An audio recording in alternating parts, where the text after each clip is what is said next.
तसं कीर्तन करायचं मी ठरवलं आणि योगायोगाने त्यांच्याच पुण्यतिथी उत्सवामध्ये चाकूरलाच 2 कीर्तने मी केली.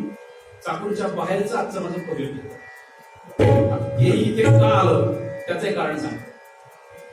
माझे आजोबा कीर्तनाचे पूर्णावतार तुकाराम आजेगावकर यांनी आमच्या संस्थांमध्ये जवळपास 45 ते 50 वर्ष सेवा दिली. म्हणजे माझ्या आईच्या जन्माच्या आधीपासून ते तिथे यायचं म्हणा. त्या 50 वर्षानंतर 40 ते 45 वर्ष प्रभाकरराव मामांनी तिथे कीर्तन सेवा दिली. आदरणीय माधवराव मामांचं भागवत सप्ताह तिथे झालाय, त्यांचं शिबिर तिथे झालं, त्यांची बरीच कीर्तनं तिथे झाली. त्यानंतर स्मिता मामींची कीर्तनं झाली, स्मिता मामींच्या गाण्याच्या मैफिली झाल्या आणि तिसऱ्या पिढीचे आजच्या कार्यक्रमाचे संयोजक शंकर आजेगावकर यांनी कीर्तनाची हजेरी तिथे दिली.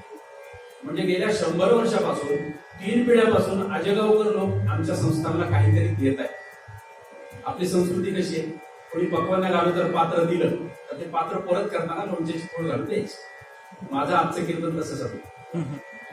प्रयत्न करतोय, गोड मानून घ्या, महाराजांच्या साहित्याकडे लक्ष द्या. माझा गायनाचा दूरदूरचा संबंध नाही, गाणं मला जमत नाही. मी 10वी पर्यंत मराठी शिकलेलं आहे, त्यानंतर इंजिनिअरिंगचं शिक्षण झालंय. मला 10वी नंतर मराठीचा काही घेणं नाही, मला संस्कृतचा अभ्यास माझा नाही.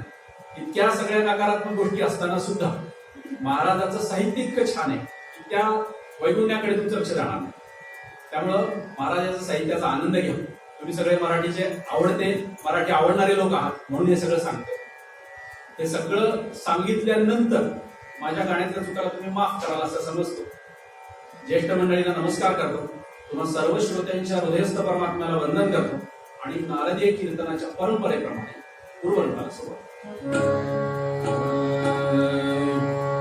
निगम वंद्या निगमा निगम वंद्या निगमा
सुद्धा विठ्ठल शास्त्री महाराजांच्या पदांच्या संग्रहातच आहे.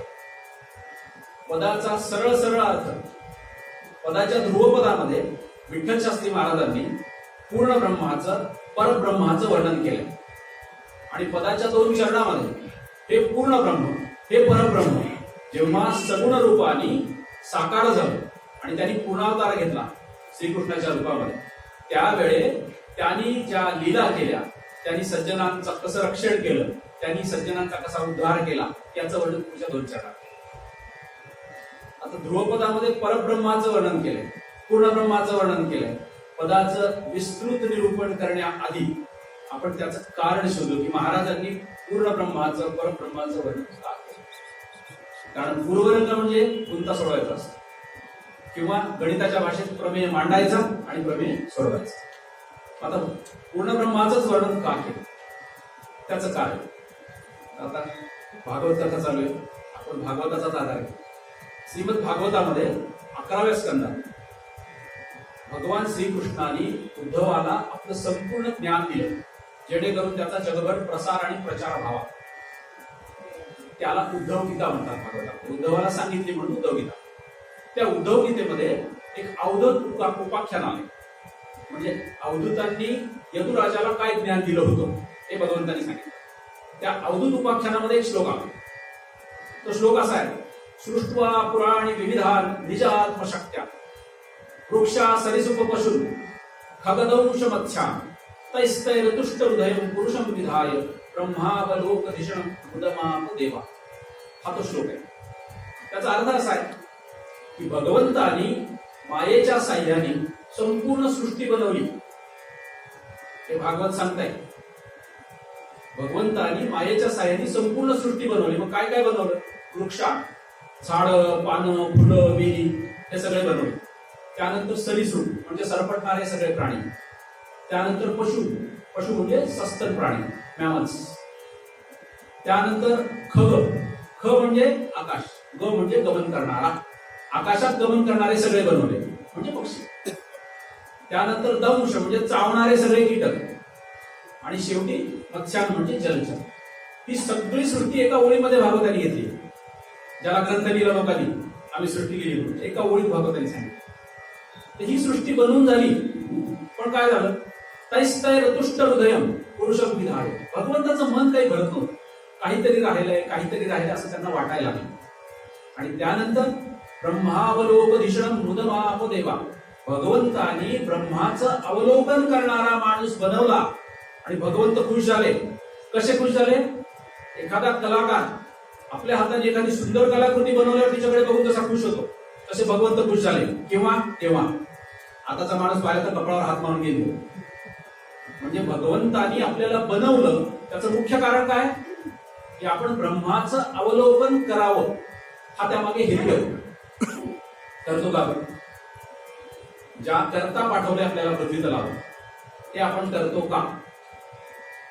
कोणालाच वेळ नाही. सध्या खूप सुंदर वाक्य प्रत्येकाच्या घरामध्ये, मी बिझी. एक, नाही मी मानत. 2च गोष्टी आहेत. मी मानत, खूप कौतुकाने सांगतात की मी देव मानत नाही. त्याच्यामध्ये ते मोठेपणा समजतात. त्यांच्या मानण्याने आणि न मानण्याने देवाला काही फरक पडत नाही. पण देवाने जर त्याचं मानणं बंद केलं तर शेजाऱ्यांना बोलवा लागतं याची हातपाय पडायला. पण लोकांना याची किंमत नसते. मी मानत. देवाने तुम्हाला पाठवलंय ब्रह्माचं अवलोकन करण्याकरता. ब्रह्माचं अवलोकन करायचं म्हणजे हिमालयात निघून जायचं, नाक धरून बसायचं असं काही नाहीये. तुम्ही नित्य संध्या करत असाल तर संध्या मन लावून करा, ब्रह्माचं अवलोकन होईल. घरच्या देवाची पूजा करत असाल ती मन लावून करा, ब्रह्मावलोकन होईल. पण आपल्याला त्यात वेळ नाही. पूजा सुद्धा आपण घाईघाईने करतो. काहीतरी आई वडिलांनी आपल्या मागे उपक्रम लावले असं त्या मागे हेतू असतो. मन लावून आपण करत नाही. तर हा ब्रह्मावलोकनाचा प्रकार जो आहे तो लोकांना कळावा.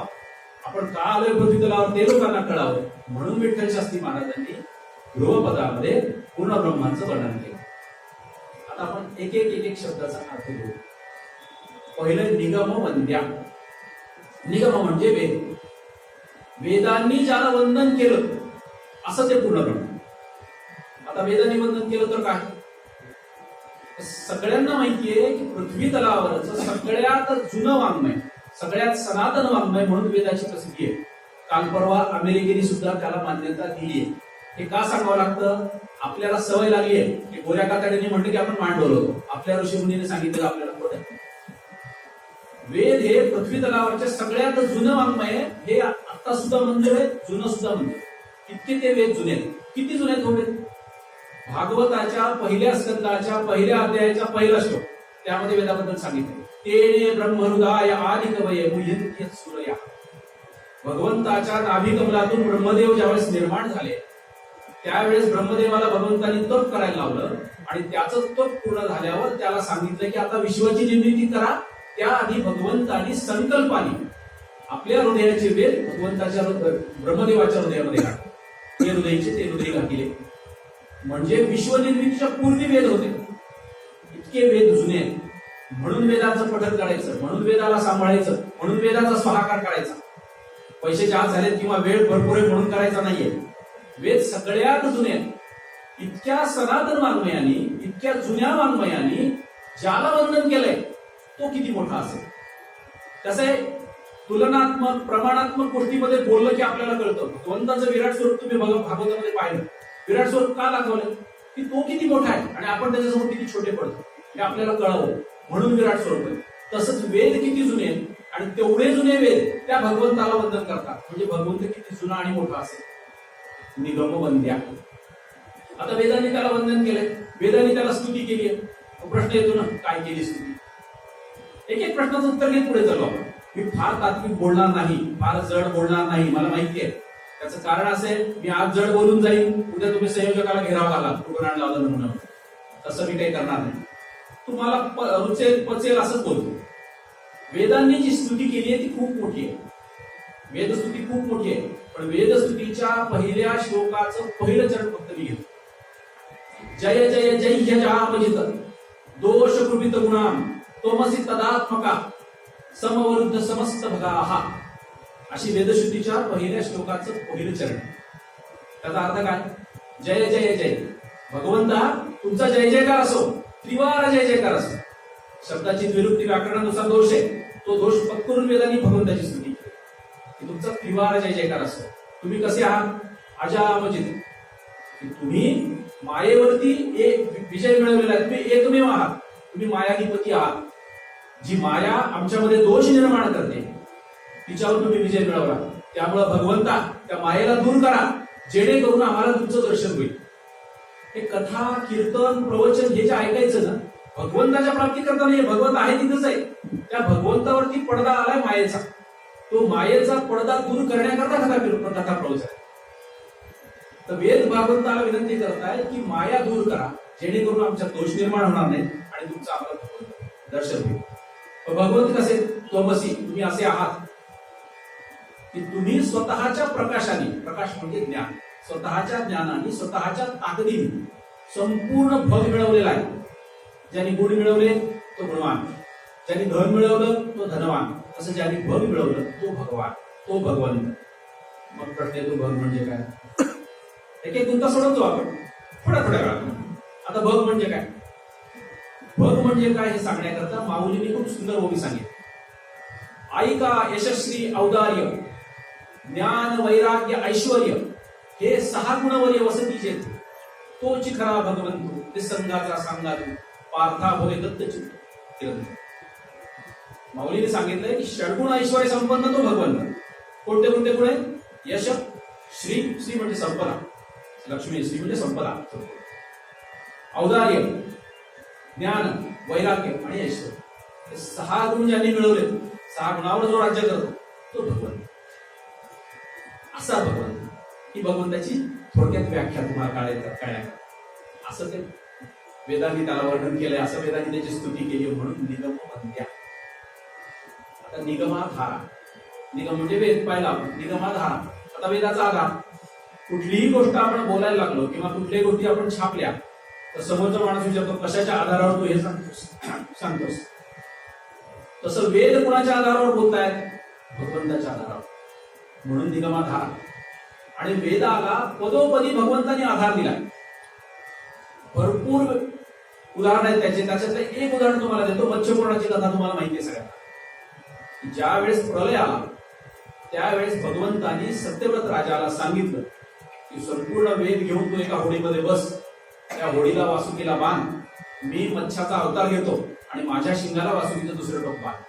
आणि संपूर्ण प्रलय काळामध्ये भगवंतांनी वेदाचं रक्षण केलं. का?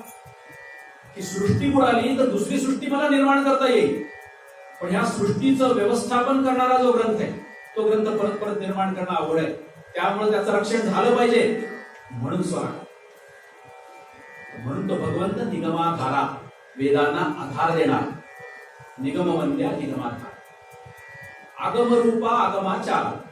आगम म्हणजे शास्त्र, निगम म्हणजे वेद, आगम म्हणजे शास्त्र. आगम रूपा म्हणजे शास्त्राचं रूप असलेला किंवा शास्त्रोक्त रूप असलेला. आता तुम्ही म्हणाल शास्त्रोक्त रूप म्हणजे काय? देवाला नाक डोळे, आम्हाला नाक डोळे, देवाच्या जागेवर असतात एवढीच. आणि आगमाचार जो शास्त्राला धरून चालतो, किंबहुना ज्याच्या वागण्यामुळे शास्त्र ठरतं असा तो शास्त्र सोडून कधीच चालत नाही.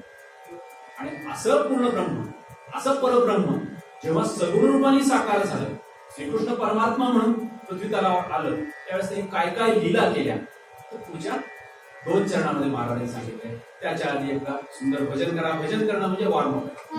राम राम राम राम सीताराम सीताराम राम राम राम राम सीताराम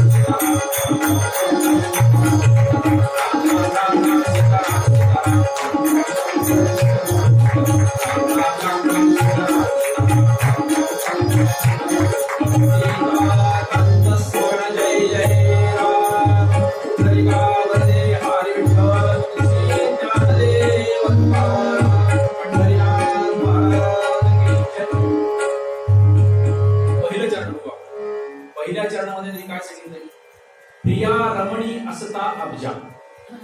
अब्जा म्हणजे जी पाण्यातून जन्माला आली. तुम्ही भागवत ऐकताय, भागवतामध्ये समुद्र मंथनाची कथा आली आहे. ही कथा कशी आहे की समुद्र मंथन चालू असताना अनेक रत्न समुद्रात येत होते आणि अचानक एकदम सनईचे ओढे वाजायला लागले आणि स्वर्गातनं पुष्पवृष्टी व्हायला लागली. पाहिलं तर समुद्रातनं कमलपुष्पांची माला हातात घेऊन लक्ष्मी माता बाहेर आली आणि आल्यानंतर तीरावरती मंद पावलं टाकत टाकत ती पुढे यायला. जशी लक्ष्मी माता हातात माला घेऊन पुढे यायला लागली, कुणीही न सांगता तीरावरच्या सगळ्यांनी आपोआप रांग लावली. कुणाला वाटत नाही लक्ष्मीने माळ घालावी म्हणून. म्हातारे कोतारे सुद्धा असे करून थांबले. लक्ष्मी एकेकाकडे बघायला लागली. कोठे आहे कोठे नाही, एक आहे एक नाही अशी अवस्था होती. लक्ष्मी प्रत्येकाला रिजेक्ट करत पुढे जात होती.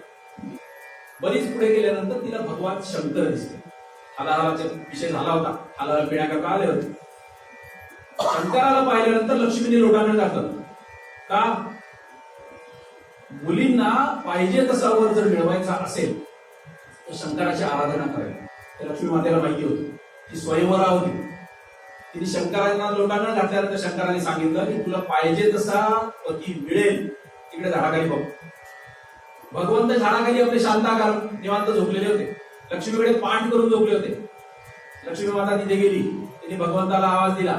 भगवंत म्हणे, बाई ग, माझ्या खांद्यावरती त्रिकंडाचा भार आहे, माझ्या हृदयामध्ये भक्त बसलेत, माझ्याकडे जागा नाही, नो वॅकन्सी. तिने सांगितलं, भगवंत मी तुमच्या पायाची सेवा करून राहील, चरणाची दासी होऊन राहील. आणि खरंच नवविधा भक्तीतल्या चौथी भक्ती जी आहे पाद सेवन, तिची ती अधिकारी झाली. इतकी लक्ष्मी माता थोर आहे, भगवंताची निश्चित भक्त आहे. लक्ष्मीचं वर्णन करताना भागवतांनी तिला अनपायिनी म्हटलंय. अनपायिनी म्हणजे कधीच सोडून न जाणारी. बाकी सगळे अपायिनी, निघून जाणारे, पण लक्ष्मी माता ही अनपायिनी आहे, कधीच न सोडून जाणार. ती भगवंताला सोडून राहूच शकत नाही. तुम्ही कुठल्याही अवताराचं उदाहरण घ्या, लक्ष्मी तिथे आहे. श्रीराम अवतारामध्ये सीतामाईच्या रूपाने आली, श्रीकृष्ण अवतारामध्ये रुक्मिणीच्या रूपाने आली. एकदा भगवंतांनी सांगितलं तिला, मी आता तपश्चर्या करायला चाललोय, माझ्या मागे काही येऊ नकोस. आणि भगवंत निघून गेले हिमालयामध्ये. आता हिमालयच तो 7-8 दिवस झाले की वातावरण बदललं. अचानक बर्फ पडायला लागला. बर्फ पडायला लागल्यावर हिला राहावलं नाही. भगवंताचं रक्षण करण्याकरता ही तिथे पोहोचली आणि एका बोरीच्या झाडाचं रूप हिने घेतलं आणि भगवंतावरती छत्र धरलं. बोरीची पानं मोठी असतात बघा, त्याच्यावरती सगळा बर्फ बसायला लागला आणि भगवंताचं रक्षण झालं. बोरीला संस्कृतमध्ये बद्री म्हणतात, म्हणून तो बद्रीनाथ झाला, बद्रीनारायण झाला. तिथे ती गेली. आता तुम्ही म्हणाल भगवंतांनी बरेच ब्रह्मचारी अवतार घेतले, त्यात लक्ष्मी कुठे? वामन अवतार घेतला, त्यामध्ये वामनाने जी छत्री धरली आहे ती छत्री म्हणजे लक्ष्मी माता आहे. दत्त भगवंताचा अवतार आहे, त्याच्या मागे जी कामधेनू उभी आहे ती लक्ष्मी माता आहे. एवढंच काय, आत्ताचा अवतार घ्या, महाविष्णूचा अवतार सखा माझा ज्ञानेश्वर आहे ना, तिथे सुद्धा लक्ष्मी माता आहे. ही यादी उभी आहे पिंपळाच्या रूपात, ती याला सोडून राहूच शकत नाही, अशी ती अनपायिनी आहे. मी हे सगळं का सांगतोय? लक्ष्मीची पूजा करणारे लोक जास्त वाढले समाजात. त्यांना हात जोडून सांगतोय लक्ष्मीची पूजा नका करू, भगवंताची करा. भगवंताला घरी आणा, लक्ष्मी आपोआप येईल. पण हे पटत नाही तुम्हाला, आम्ही मानत नाही. अशी ती अनपायिनी भगवंताची रमणी झाली. प्रिया रमणी असता अब्जा. दुसरी ओळख काय? प्रिया वरेली दासी कुब्जा. आता तिरपे डोक्याच्या लोकांनी काय अर्थ काढला? एवढी सुंदर बायको लक्ष्मी असताना परत कुब्जेला 3 ठिकाणी वाकडी असलेली कुब्जा तिला दासी करायची काय गरज होती? बघू ते घ्या. आता दुपारी तुम्ही कुब्जेची कथा ऐकली. भगवंतानी कंसाची जी दासी होती तिला हेनू लेनू कर्मिणी म्हटलंय भागवतानी, म्हणजे ज्याला आपण मेकअप वुमन म्हणतो, कंसाची मेकअप वुमन. तिने भगवंताची एकदाच सेवा केली, पण मनापासून. आणि भगवंतानी ती त्रिवक्रा होती, तिचा वाकडेपणा काढून टाकला. भगवंताचं असंच असतं, भगवंत आहे तसा घेतो जवळ आणि पाहिजे तसा करतो. त्याने तिला सरळ केलं. त्याच्यानंतर तिने भगवंताला इच्छा बोलून दाखवली, भगवंत माझ्या घरी आहे. आता हे घरी याय जे आहे ना, हे रूपकात्मक आहे. आपण आरती म्हणतो, दास रामाचा वाट पाहे सदना. रामदास स्वामी काय घरी बसले का देवाची वाट बघत? वाट पाहे सदना म्हणजे ह्या सदनामध्ये मी तुझी वाट पाहतो देवा. तसं तिने घरी बोलवलं होतं भगवंताला, की माझ्या हृदयामध्ये तुम्ही या. आणि भगवंत हृदयस्थ झाले. भगवंतानी तिला आपलं केलं. आता बऱ्याच संतांनी अभंगामध्ये पाठवलं हा शब्द वापर. पाठवलं म्हणजे काय? आपल्या जातीचं नाही का, एका जातीतून दुसऱ्या जातीत पाठवलं म्हणजे काय? त्या जातीचं केलं. भगवंतानी आपल्यासारखं केलं. म्हणजे लक्ष्मी मातेला जे पद भगवंतानी दिलं होतं तेच पद हिलाही दिलं. लक्ष्मी माता खूप सुस्वरूप आहे आणि कुब्जा 3 ठिकाणी